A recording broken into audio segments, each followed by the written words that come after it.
দাড়ি টুপি পাগড়ি গোলজামা নামাজ রোজা সব করেছে, দেখতে মনে হয় আল্লাহর ওলি, অথচ টাটকা টাটকা শয়তানের দাড়িগুলো আমাদের সমাজে আছে না?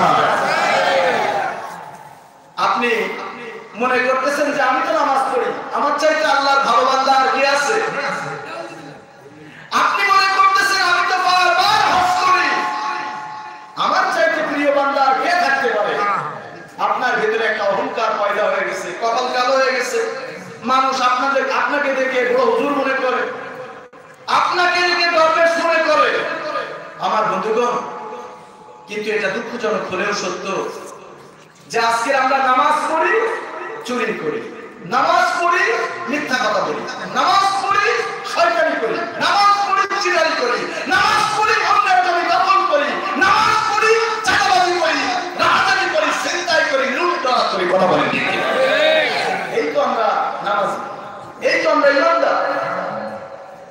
বাবা হজ করতে যাচ্ছে, ছেলে আছে মেয়ে আছে, ছেলের নামে জমি জমা সব দিকে দিয়েছে, মা মেয়ের হাতে, মেয়ের মাথায় একটু হাত দিয়ে দিয়েছে, মা তোর জন্য দোয়া করে দিলাম। এরকম কোয়ালিটির মানুষ আছে না নাই?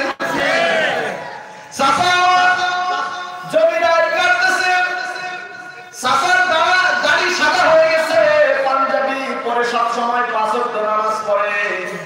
চাচা যখন ক্ষেতের কাজে গেছে তখন মাথায় টুপি রয়েছে, মুখে সাদা দাড়ি, আইন করতেছে, সুবহানাল্লাহ সুবহানাল্লাহ জিকির করতেছে, আর বারবার তাকিয়ে দেখে আইন সোজা হয়েছে কিনা, আইন সোজা হয়েছে কিনা। এইভাবে জমির আইন কাটতে কাটতে চাচার জমির বরকত হয়ে যায় আর পাশের জমি কমে যায়। এরকম চাচা আছে না নাই? সবাই বলেন আছে না নাই? ছেলে দুইটা রয়েছে, ছোট ছেলেটার প্রতি বাবার একটু ভালোবাসা বেশি, এই জন্য জমি একটু ছোট ছেলেটার বেশি লিখে দিয়েছে, বড় ছেলেটার জমিটা একটু কম দিয়েছে। এরকম বেইনসাফি পিতামাতা আমাদের সমাজে আছে না? আপনি কিন্তু আমার ইমানদার।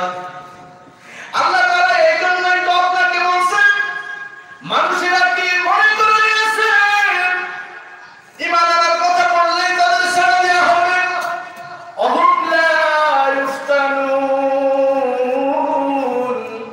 অথচ তাদের পরীক্ষা করা হবে না। আপনাদেরকে অবশ্যই পরীক্ষার সম্মুখীন হতে হবে। আপনি মনে রাখবেন, নামাজ রোজা সব করেন, কিন্তু আপনার উপরে কোনো বিপদ আসে নাই, পরীক্ষা আসে নাই। মনে রাখবেন, আপনার ইমানের ভিতরে ভেজাল রয়ে গেছে। কেন পরীক্ষা করবেন আমাদেরকে? আল্লাহ তাআলা আমাদেরকে খাঁটি করে নিতে চান। আল্লাহ রাব্বুল আলামিন কেন পরীক্ষা করবেন? পরবর্তী আয়াতের মাধ্যমে সেটাও প্রকাশ করে দিয়েছেন। ওয়ালাকাদ ফাতান্না আল্লাযীনা মিন ক্বাবলিহিম ফালা ইয়া'লামান্না আল্লাহ। তোমাদের পূর্বে আমি প্রত্যেককে পরীক্ষা করে নিয়েছি। ও আমার বাচ্চারা, খুব খেয়াল করুন, আমার যুবক ভাইরা খেয়াল করুন। বাবা আদম আলাইহিস সালাম থেকে ঈসা আলাইহিস সালাম পর্যন্ত যত নবী রাসূল এসেছেন, তাদের অনুসারী যত এসেছিলেন, আল্লাহ রাব্বুল আলামিন প্রত্যেকের উপরে কিন্তু পরীক্ষা করেছেন। কথা বলেন ঠিক কিনা?